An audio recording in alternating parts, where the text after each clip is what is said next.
బృందాలను కూడా మొత్తం కూడా కరీంనగర్ చుట్టూ మొత్తం కూడా పెట్టినట్టు పరిస్థితి కనపడుతుంది Asha. Right Naveen, thanks for the update. మొత్తంగా ఇప్పటి వరకు జరిగినటువంటి ఈ ఘటనకు సంబంధించి ఏ విధంగా జరిగింది ఏంటనే విషయాలు అయితే తెలుసుకున్నాము. 5గురు వచ్చారు, 5గురులో 4 లోపలికి వెళ్లారు, ఒక యాజ్ ఎ కస్టమర్ గా వెళ్లారు, చైన్స్ కావాలని చెప్పి వాళ్ళతో మాట్లాడిన తర్వాత మాట్లాడుతుండగానే ఒక్కసారిగా తుపాకీ తీయడము, గన్ తో కాల్పులు జరపడం, దాదాపుగా 6 నుంచి 7 రౌండ్లు కాల్పులు జరిపినట్టుగా తెలుస్తుంది. దాంట్లో 4 సిబ్బంది కూడా గాయాలయ్యాయి. ఒకసారిగా ప్రాణభయంతో ఎవరికి ఏం జరుగుతుందో అర్థం కాలేదు. వారు అక్కడ ఉన్నటువంటి సరుకులంతా కూడా అంటే బంగారం సంబంధించి జ్యువెలరీ ఏదైతే ఉంటుందో వారితో పాటు తెచ్చినటువంటి బ్యాగ్ లో మొత్తం స్టోర్ చేసుకుని వెళ్ళిపోయాక పోలీసులకు సమాచారం ఇవ్వడం, పోలీసులు వచ్చి అక్కడ ఏం జరిగిందనే విషయాలను అయితే తెలియజేస్తున్నారు. ఇంకా ఆ గోల్డ్ సంబంధించి ఎంత గోల్డ్ పోయిందనే వివరాలు అయితే ఇంకా తెలియరాలేదు. దానికి సంబంధించినటువంటి విచారణ కూడా సాగుతోంది. అయితే పోలీసులు మాత్రం 4-5 బృందాలుగా విడిపోయి ఎక్కడికక్కడ గాలింపు చర్యలు చేపడుతున్నారు. కరీంనగర్ చుట్టుపక్కల ప్రాంతాలే కాదు, రైల్వే స్టేషన్స్ కావచ్చు, బస్ స్టాప్స్ కావచ్చు, ఆ సీసీ కెమెరాలను కూడా పరిశీలిస్తూ ముందుకెళ్తున్నటువంటి సిచ్యువేషన్స్ కనిపిస్తున్నాయి. ఇప్పుడు మనం మాట్లాడినంత కూడా కరీంనగర్ లో చోటు చేస్తుంది. కరీంనగర్ పిఎంజీ జ్యువెలరీ షాప్ లో ఈ దొంగతనం అనేది కలకలం రేపింది. దుకాణంలోకి 4 దొంగలు చొరబడ్డారు. కాల్పులు జరిపి బంగారు ఆభరణాలన్నింటినీ కూడా తనతో పాటు తెచ్చుకున్నటువంటి బ్యాగ్ లో స్టోర్ చేసి తీసుకెళ్లారు.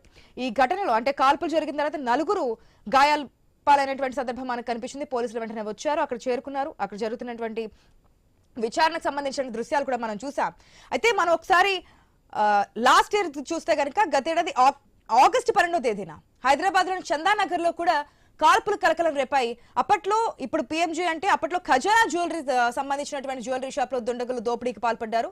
దుండగులు 2 రౌండ్లు కాల్పులు జరిపారు. ఆనాడు తుపాకీ కాల్పులతోనే అక్కడ ఉన్నటువంటి సీసీ కెమెరాల్లో కూడా వారి దృశ్యాలు రికార్డ్ అయి ఉంటాయి కాబట్టి ఆ ఆధారాలు కూడా లేకుండా ఆ తుపాకీతోనే ఆ సీసీ కెమెరాను ధ్వంసం చేసినటువంటి పరిస్థితి.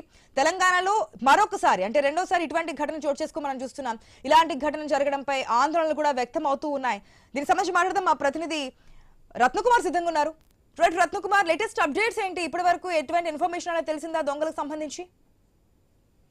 ఆశ, కరీంనగర్ లో భారీ దోపిడీ జరిగింది. పిఎంజే జ్యువెలరీలో కాల్పుల కలకలం అనేది చెలరేగింది. కరీంనగర్ నడిబొడ్డున ఈ దారుణం అనేది చోటు చేసుకుంది. స్థానికంగా ఉండే ప్రముఖ పిఎంజీ జ్యువెలరీ షాప్ లో దొంగలు బీభత్సం సృష్టించారు.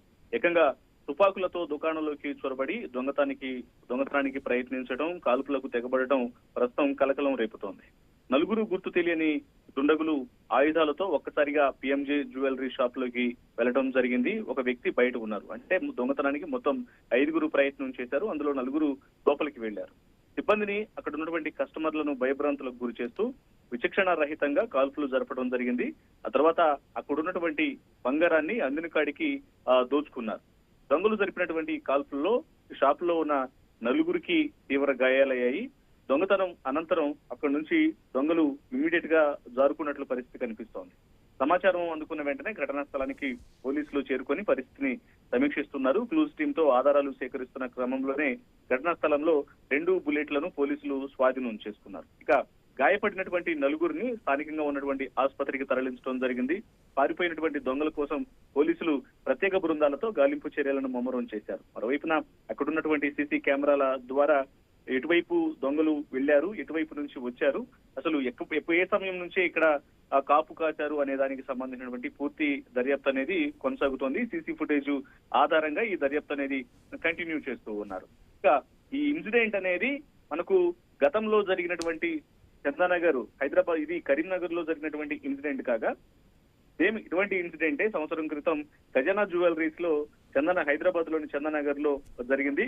అదే సమయంలో పక్కా స్కెచ్ వేసి ఒక రోజు ముందుగానే దొంగలు పగడ్బందీగా ప్లాన్ చేసి ఒక 2 వీలర్ పైన రావడం జరిగింది. 2 వీలర్ పైన వచ్చి అక్కడ ఖజానా జ్యువెలరీలో ఉన్నటువంటి అక్కడ కస్టమర్లను, మరోవైపున అక్కడ సిబ్బందిని భయభ్రాంతులకు గురి చేసి యాజిటీస్ గా ఉన్నటువంటి అందినకాడికి బంగారాన్ని దోచుకొని వాళ్ళు పారిపోయినటువంటి పరిస్థితి కనిపించింది. సో ఈ ఇన్సిడెంట్ జరిగిన మరికొంత కాలానికి ఇప్పుడు ఈ యొక్క ఇన్సిడెంట్ అనేది చోటు చేసుకోవడంతో అసలు బంగారం షాపుల దగ్గర ఉన్నటువంటి సెక్యూరిటీ పైన ఇప్పుడు అనేక రకాలుగా విమర్శలు అనేవి వినిపిస్తూ ఉన్నాయి. ఎందుకంటే గతంలో పోలీసు ఉన్నతాధికారులు చాలా స్పష్టంగా తెలియజేశారు. హైదరాబాద్ లో ఇన్సిడెంట్ జరిగినప్పుడు, ఇది చందానగర్ ఇన్సిడెంట్ అనేది సైబరాబాద్ కమిషనరేట్ లో జరిగినప్పుడు సైబరాబాద్ సిపిగా ఉన్న అవినాష్ మహంతి ఆ సమయంలో కొన్ని ఇన్స్ట్రక్షన్స్ అనేవి జారీ చేయడం జరిగింది. అది ఓవరాల్ గా పోలీసులు చాలా స్పష్టంగా తెలియజేస్తున్నారు. ఏ బంగారం షాప్ అయినా సరే పెద్ద ఎత్తున వ్యాపారాలు అనేవి జరుగుతున్నప్పుడు దొంగల యొక్క చూపు అనేది ఖచ్చితంగా ఆ బంగారం షాపుల మీద ఉంటుంది. కాబట్టి ఒక సెక్యూరిటీని ఏర్పాటు చేసుకోవాలి ప్రాపర్ గా. సెక్యూరిటీని ఏర్పాటు చేసుకొని అక్కడ కొంత అలారం సిస్టమ్ ను ఇమ్మీడియట్ గా పోలీసులకు సమాచారం అందించి అలర్ట్ గా ఉండాలని తెలియజేసినప్పటికీ కొంత ఈ సెక్యూరిటీ లోపం అనేది జరుగుతున్న కారణంగానే ఇప్పుడు ఇటువంటి దొంగతనాలు జరుగుతున్నాయంటూ కూడా తెలుస్తోంది. ప్రస్తుతం ఇప్పుడు కరీంనగర్ లో జరిగిన పిఎంజీ జ్యువెలరీస్ లో జరిగినటువంటి ఇన్సిడెంట్ కు సంబంధించి ప్రస్తుతం పోలీసులు కేసు నమోదు చేసి దర్యాప్తు చేస్తూ దొంగల కోసం ప్రత్యేక బృందాల ద్వారా గాలిస్తున్నటువంటి పరిస్థితి కనిపిస్తోంది. Asha. Right Ratnakumar, thanks for the update. Short break తీసుకుందాం. బ్రేక్ తర్వాత మరిన్ని అప్డేట్స్ మా కొలీగ్ సోని అందిస్తారు.